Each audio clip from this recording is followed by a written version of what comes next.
Did you know that your thoughts around money could be potentially costing you hundreds or thousands of dollars? Or those same thoughts could be potentially making you hundreds or thousands of dollars. Now, I'm not sure about you, but I'm one who I would prefer my thoughts be potentially making me hundreds or thousands of dollars. Well, today, we're going to help you determine your money bias, what that means, and how having the right thoughts or correcting those thoughts can help get you on the right track towards financial success. Welcome to the Your Life, Your Money podcast with Scott Searns, teaching you how to thrive in life, wealth, and retirement. Hello, and welcome back into Your Life, Your Money, the podcast helping you thrive in life, wealth, and retirement. You'll find us online at lifemoneyshow.com. I'm Ben George. He's Scott Searns, the president and financial advisor at Searns Financial Group. Scott, welcome in. How are you? Hey, I'm good, Ben. Thank you. Just got out of my basketball league last night. Actually, we're still going on, but I do have a confession to make. I've got to just say it out loud here, and I'll give you a little background. But I realized I am not Steph Curry. I'm not Michael Jordan.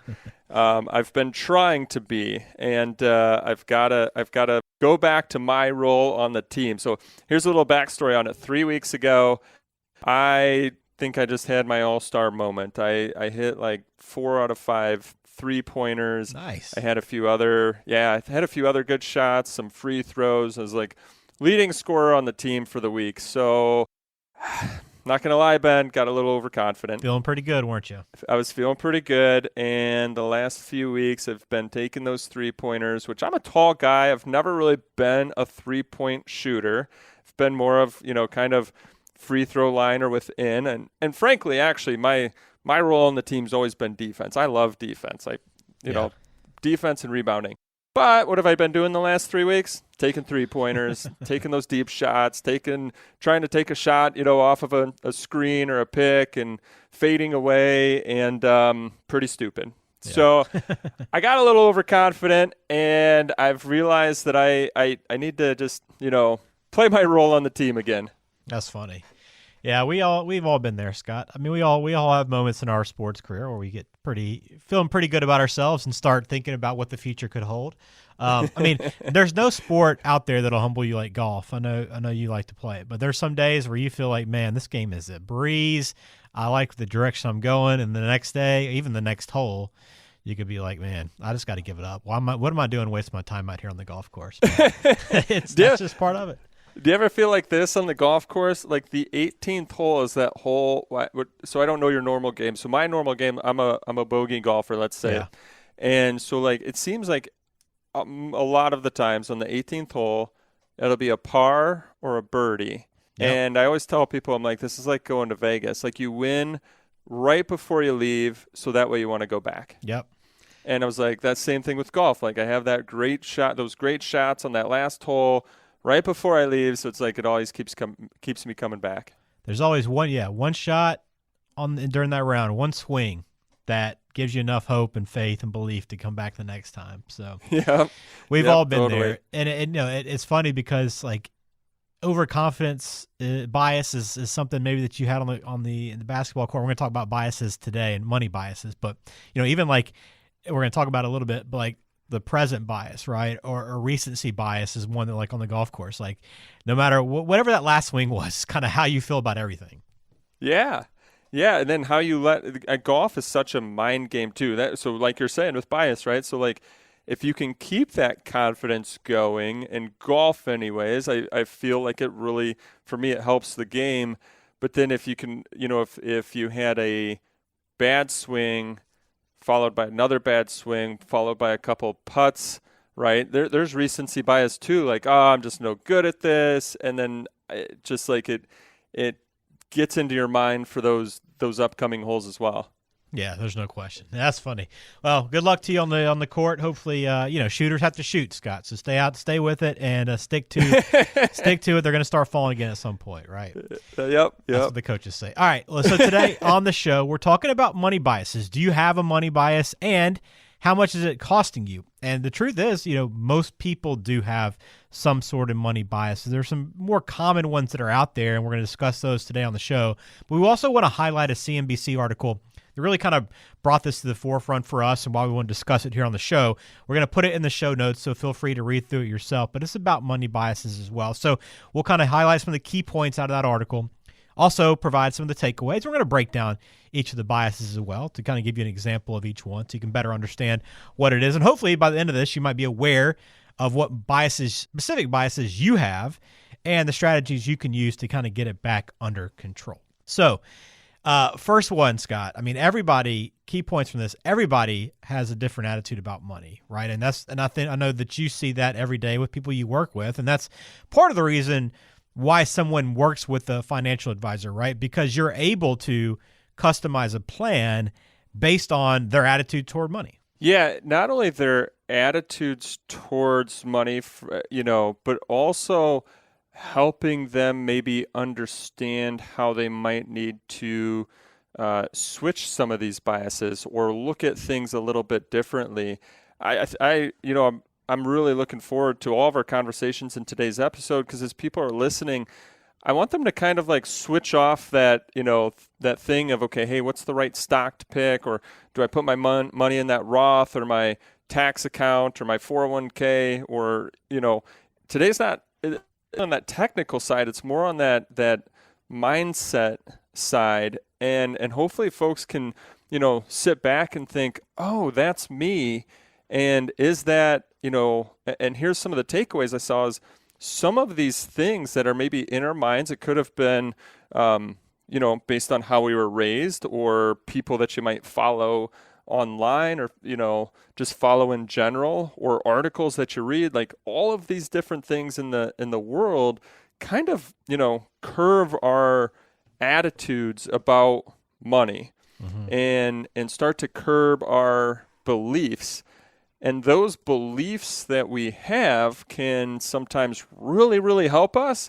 But then sometimes those beliefs that we have can like really, really hurt us as well. And so it's just really good to sometimes sit back and just take a look at things and understand your beliefs. I'll give an example here. In my family, right, my parents are savers. They don't believe in debt or, having loans, right, out there. So, that was how I was raised. And those are the beliefs, right, then that I went into. But I also had to develop new beliefs and then help them develop beliefs around investing, right? Instead of just being, hey, a saving, put it in the checking account, savings account, CD type person of developing those new beliefs around investing and the importance of investing, the importance of planning. And so, we all come with our beliefs and then have to kind of improve our beliefs as well. How about you, Ben? Any beliefs that you have or kind of saw that maybe you developed from family or just from outside? I can't really narrow down one specifically. Nothing really comes to mind right away. I mean, I know I've got them, and I know as we go through this, it's going to kind of maybe bring them more into focus. And I think that's kind of the goal too, right? Is like a lot of these things have just become part of what we do and who we are that we don't really think much of them. We just think that's the way it is.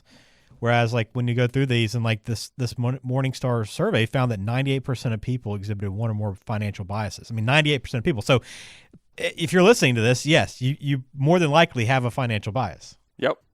Yeah, let's tackle some of these. Let's give people some examples so that way they can go, oh, now I see that's where I kind of sit in. Well, let's start with present bias. This is one I know that is so critical with finance, and it's one that trips up so many people, right? We're worried about, hey, what's happening right now rather than thinking about that long-term picture. Yeah, and this would be, the belief of, and you've probably, I know that sometimes people will just put this quote out there, but sometimes people live by this quote too, is live like there's no tomorrow, right? And somebody that might be, if you're out there and your, thought process is to, just, hey, go get what you need today. This could be, your spending or overspending for goods and services today. And what this is, this present bias, which you might not know or realize that you're doing, is maybe you're just a person who needs instant gratification. You always need that, new cell phone or that new pair of, Jordan shoes that came out or, that new thing that just came out. And a lot of times what this can lead to and how this could potentially be hurting somebody is that if they're, truly living like there is no tomorrow, then they might be spending every paycheck. And typically that leads to not, saving a whole lot. And I'm going to give the opposite side of this then. What if there is a tomorrow, right? And we want there to be a tomorrow, and we want there to be a lot of tomorrows. And so if we're living like there's no tomorrow from a financial perspective, that can potentially put a lot of harm to your future. And this is one of those things that we want to teach young people early on, right? I know this is one of the money lessons you can teach a child at a young age, right? Hey, do you want a quarter now, or do you want to wait and have $1 this afternoon, or with, food, right? Do you want to have one cookie now, or do you want to wait till after dinner and have 3 cookies, right? Or whatever it is, but delaying that gratification, kind of understanding that patience pays off in most cases. Yeah, and I'm not saying to tell everybody to, stop buying everything you're buying today, but I think it's going through that mental process of those trade-offs. If I make this purchase today, what am I trading off for my future? And sometimes there's no, the trade-off's minimal, right? But sometimes there's people that might be spending thousands of dollars on something today, and they've got nothing saved up for the future. And that thousands of dollars, even it's tough, right? Because sometimes when you have that present bias, it's really hard for that person to think about the future. And so it's tough, right? Because they're like, well, how's this thousands of dollars, how's this, couple $1,000 going to make a difference 20 years from now? But when you add compound interest to that, and in 20 years from now, you might not have a company paycheck coming in because you're retired. Well, times all of a sudden become a little bit different, right? And so it's just trying to make some of that mental shift and trying to get that thought process of making those trade-offs and saving for the future as well.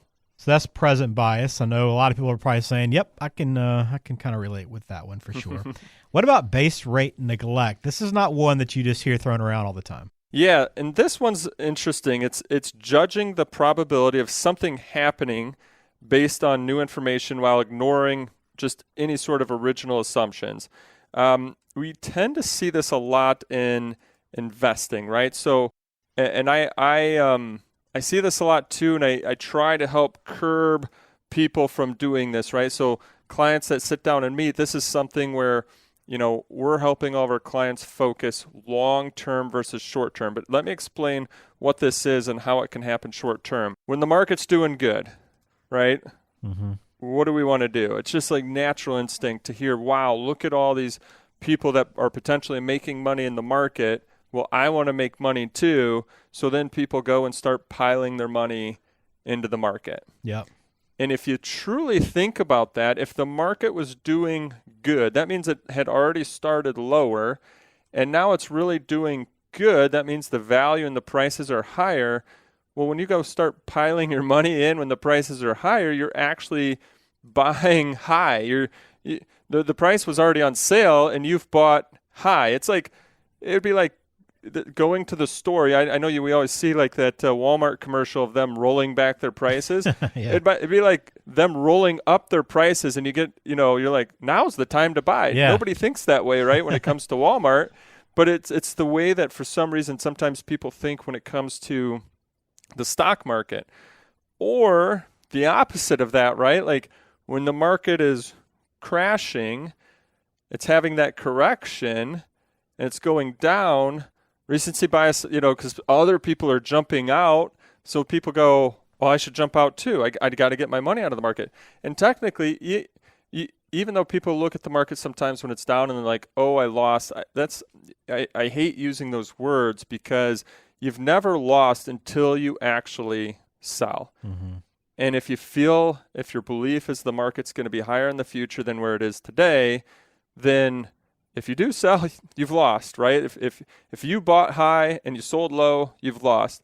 But otherwise, you're just, hey, if you think it's going to be higher in the future, again, versus that short-term thought process, that one-day view, if you're looking at it 10, 20 years, you stick around for those higher gains. But again, it's just people want to sell because that's what that's happening right then in the in the marketplace versus thinking about those other assumptions. Yeah, and a lot of times nothing changed, right, with the price, right? So all your beliefs about a company, the reasons why you were positive or bullish or thought that, hey, this is something I want to be involved with, didn't really change. Just the market has gone up and down, and it changes everything.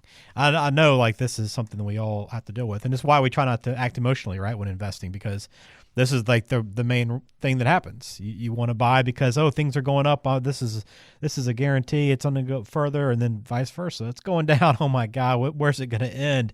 Let me get out now before it falls too far. I'm going to lose everything. It's just you get stuck in that, and that's a bias I think a lot of us deal with. Yeah, and that lose everything is a real short-term thought process because if we really think about it, right, my belief, tell me if you agree or not, Ben, but my belief is, hey, the market's going to be higher than in 30 years from now than where it's at today. Right, yeah. And my belief is that between now and the next 30 years, I bet we could see I couldn't even count how many corrections we'll probably see. We're going to see multiple corrections within that next 30 years. Would you maybe guess or believe that as well? Yeah, and it depends on what you call, like, what we classify as a correction, right? But I mean, there's going to be corrections almost every year in many cases. Some obviously larger than others, but you're going to see a lot. So we're going to see downs, maybe within the year, still the market being up by the end of the year. And I guess that fear of loss is such a one-day fear versus our conversation there of 30 years that, hey, it's going to be higher then. So that's where it really comes out to having the right balance in your portfolio. I know you said I wouldn't get too technical today, but adding this in is, having not only money on the growth side of your portfolio, that equity side of your portfolio, but then that's why if you do need to withdraw money within the next year, 2 years, 3 years, 4 years, 5 years from the portfolio, well, maybe it's time to start carving some of that out on the safer side. So you got a portion to go to if the market does crash while you watch your other money bounce back up. All right, let's talk overconfidence, Scott, which ties back into your three-point shooting, right? But I'm familiar with this one. Overconfidence in finances. How does this play a part? Is this more like overconfidence that you're always going to get things right, or overconfident in belief in a certain investment? What specifically are we talking about? I think everything that you just mentioned, just like me, hitting those three-pointers thinking, boy, I am now, Steph Curry, and I'm going to hit every three-pointer that's out there. Well, he's got a whole lot of different training and skills than I do, right? I'm just an old guy playing on Wednesday nights. And so I think that, what we see here, the overconfidence is that as the market has continued to go up year after year after year for the last 10 years, overconfidence is that if somebody said, hey, I'm just going to, try this on my own a little bit. I'm going to buy a stock over here, buy a mutual fund over here, maybe buy an ETF or something, and they go up, well, they're going up because the market went up. Yeah, hey, you know what? You've probably could have, went out and kind of thrown the dart at the dartboard over the last 10 years and potentially picked a good one. Right. And I think that gives us confidence. Then it gives us confidence to continue to do more of that. And then it gives us that, having the confidence that some of it's going right, then gives us this confidence to venture out and maybe try new things like cryptocurrency or I don't know. There's just so many advertisements out there for different types of investments. And that overconfidence, while it can help because now you're investing and you're trying things, you're putting your money to work for you, it can also potentially hurt. And January was a good example of how it hurt. I saw a lot of people thinking that, I'll put all of my money into these tech stocks. They can't lose. They're doing great. They're just going to keep going up. And the technology stocks in January just got hit. And I mean, got hit really, really big. And quick story, a friend of mine, I know that somebody that he works with was, thinking, no troubles, right? Like this game is easy. Just keep buying stocks. Mm-hmm. And he actually we were talking over the weekend. He goes, yeah, that person I was telling you about? I said, yeah. He's like, he said he's taking a break. And the reason he's taking a break is because January really hurt his portfolio. Saw a lot of losses. And then people don't know what to do with those losses because the just became so overconfident on the positives. And so I think it's just, important to put everything into perspective and just like I did, right? I'm not the professional 3-point shooter. I'm not Steph Curry. I don't have those skill sets. I don't work on it each and every day. Is just to put things in perspective of what are your skill sets, what are you good at. If you are going to go pick some stocks, that's okay. We always just tell our clients, hey, let's carve out a little portion of your portfolio that's not going to hurt or harm your financial future. And this is why we do what we do, is to help people stay diversified, keep their emotions in check, and make sure to be able to help and put them in a position that's going to be a good position for their future. Overconfidence. We all can relate in some aspect of our lives, whether it be finance or sports or whatever we do. I mean, right? We have these periods of overconfidence for sure. All right, loss aversion. I think when I see this, when I read this, when I just think of like the last 2 years, and I think of when like the market is bad, right? That people just get so fearful of losing their money that they just play it too safe. Yeah, I think this comes back to our 30-year conversation is, people let the fears of a correction, they let the fears of, the volatility of January overlay kind of those thoughts or what their long-term, even what they know that long-term vision is. And then sometimes that can keep them out of the market, right? It keeps them too safe. It keeps them too conservative. And we've had a lot of conversations on the podcast about inflation. You stay too conservative, and then you're outpaced by inflation.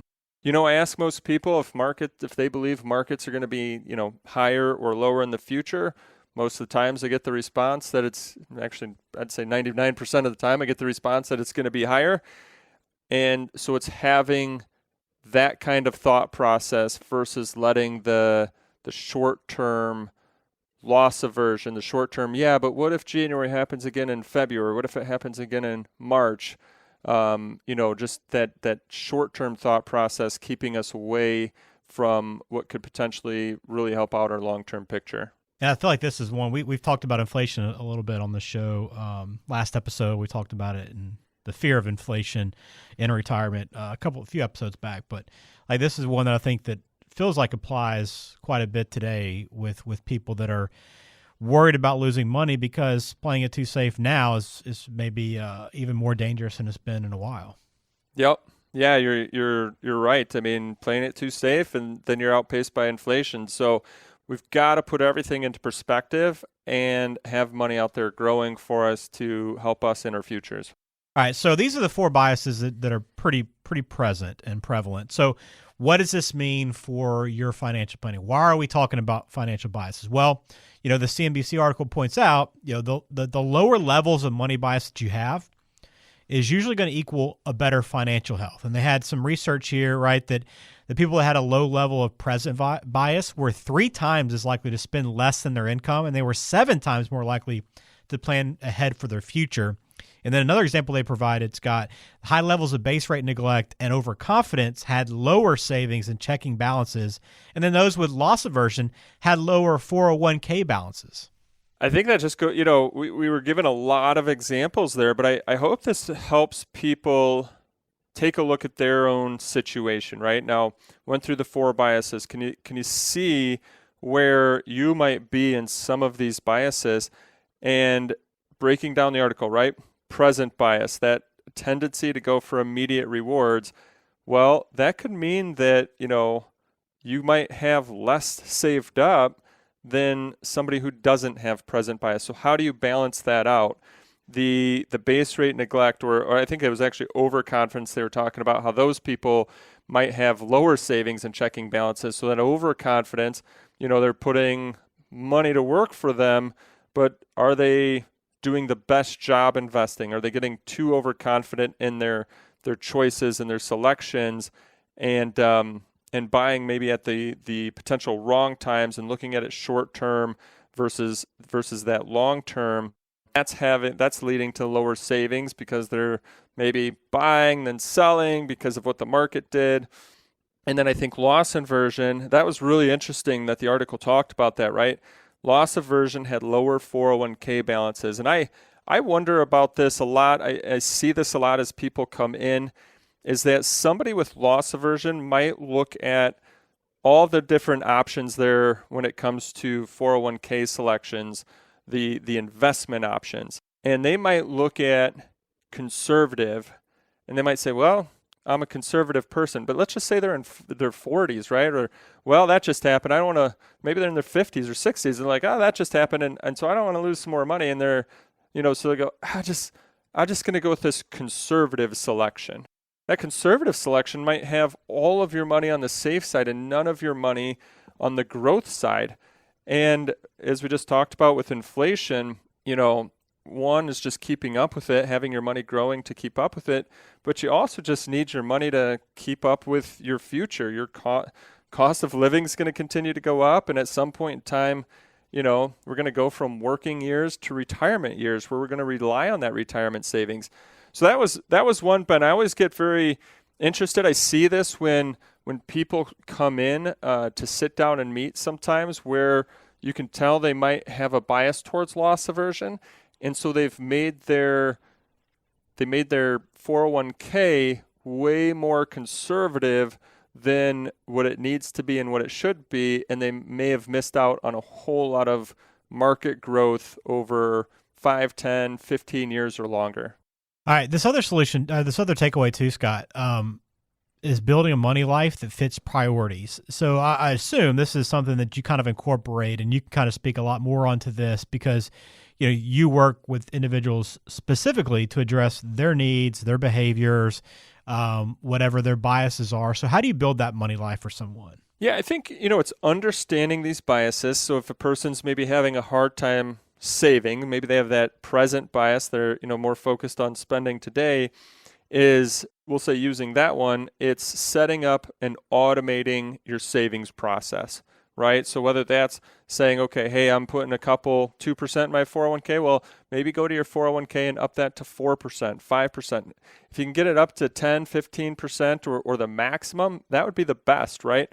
Because what I've found is when you're putting that money away and you're saving it, you just kind of no longer think about it, right? It's not in your mind.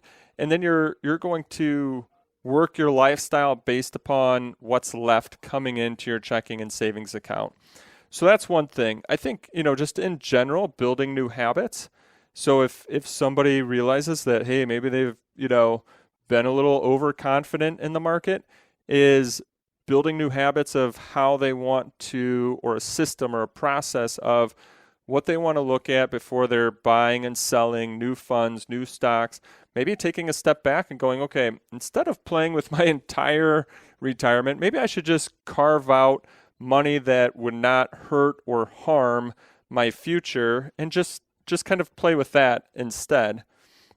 And then, set rules around things. I think, a lot of this that we talked about, will start to impact the way that people look at the stock market and then what they want to instantly do with their retirement funds. So that's why we take that approach of, understanding not only today, but the next 5, 10, 15, 20 years of a person's life.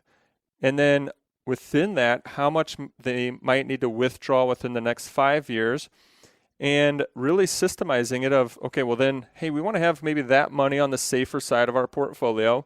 And then the other money we want to have on the growth side of our portfolio. And when we do that, we don't have to worry about some of these biases of loss aversion. Well, hey, if the market goes down, well, we've got money. We've got money that we've set aside for that. Or if the market's going good, right, we just say, okay, hey, we don't need to go pile more money on. That's why we already had our growth money there. And we don't need to shift over this other money because, again, it's there because of our systems and processes. because you might need to withdraw that money in the next 5 years. So just having good systems and processes in place, I think, is what helps people prioritize and then really work around their biases. All right, so this CNBC article, those are the takeaways from it. Let's talk about your business a little bit before we close this out and tie it all back into what you do over at the Searns Financial Group.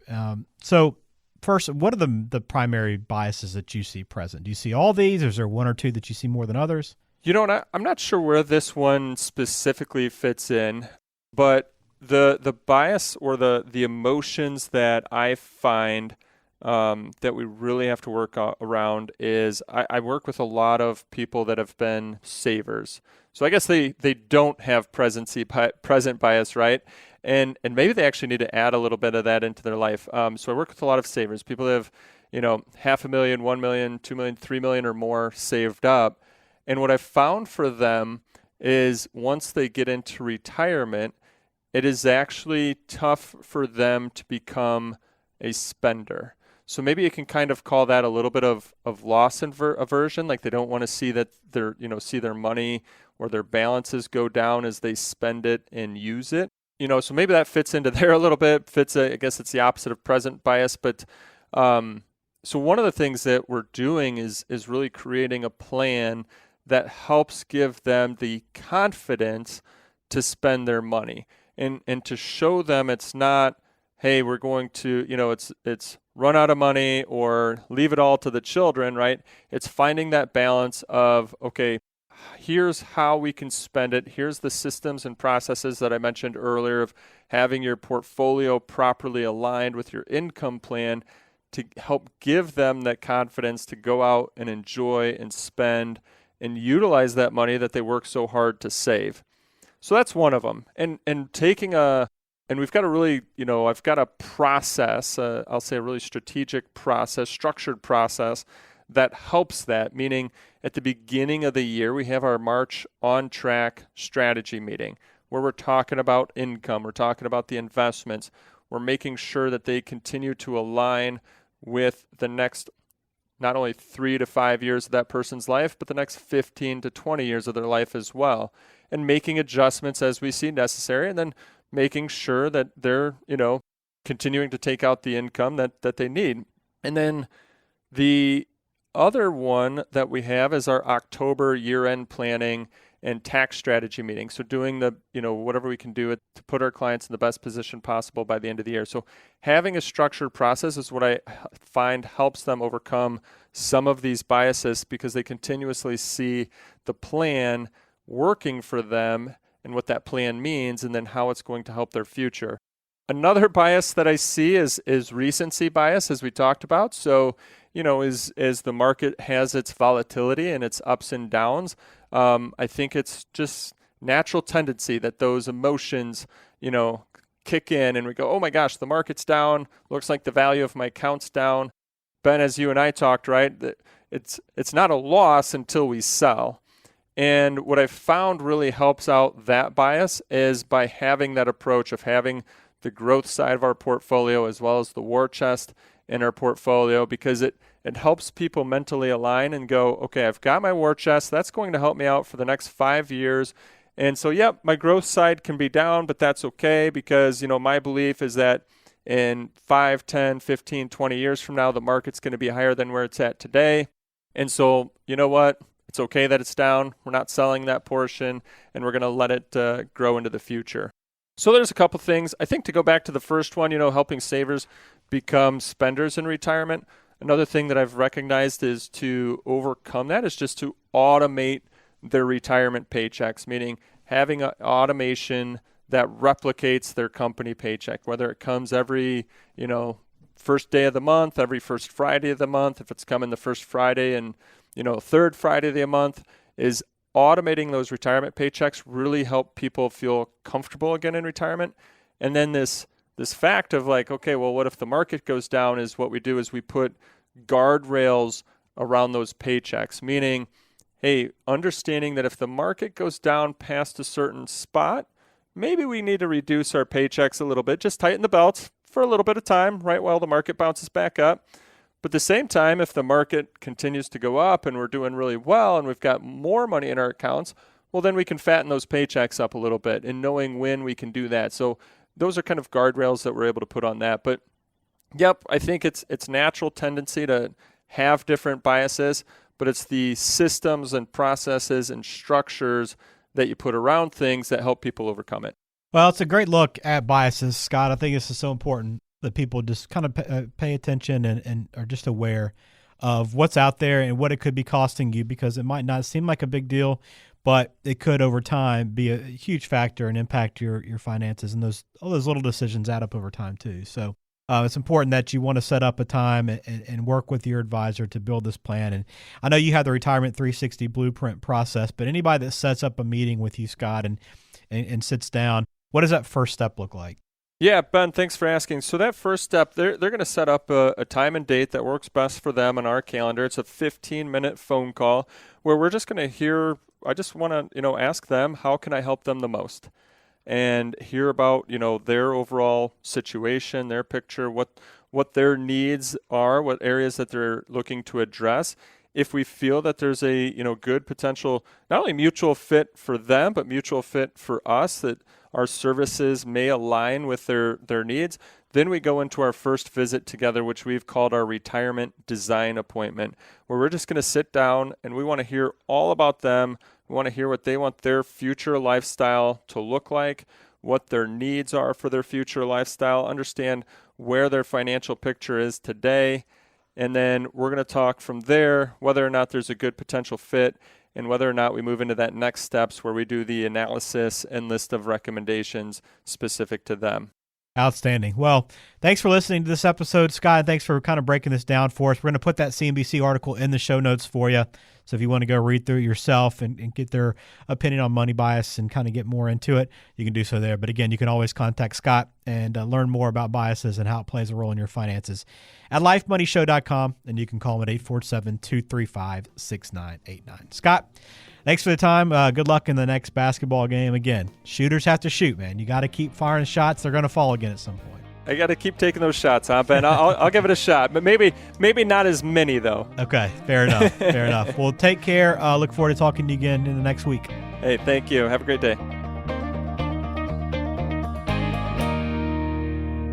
Sierens Financial Group is an independent financial services firm that utilizes a variety of investment and insurance products. Investment advisory services offered only by duly registered individuals through AE Wealth Management, LLC. AE Wealth Management and Sierens Financial Group, Inc. are not affiliated companies. Investing involves risk, including the potential loss of principal. Any references to protection, safety, or lifetime income generally refer to fixed insurance products, never securities or investments. Insurance guarantees are backed by the financial strength and claims-paying abilities of the issuing carrier. This podcast is intended for informational purposes only. It is not intended to be used as the sole basis for financial decisions, nor should it be construed as advice designed to meet the particular needs of an individual's situation. Sierens Financial Group, Inc. is not permitted to offer, and no statement made during this show shall constitute tax or legal advice. Our firm is not affiliated with or endorsed by the U.S. government or any governmental agency. The information and opinions contained herein, provided by third parties, have been obtained from sources believed to be reliable, but accuracy and completeness cannot be guaranteed by Sierens Financial Group, Inc.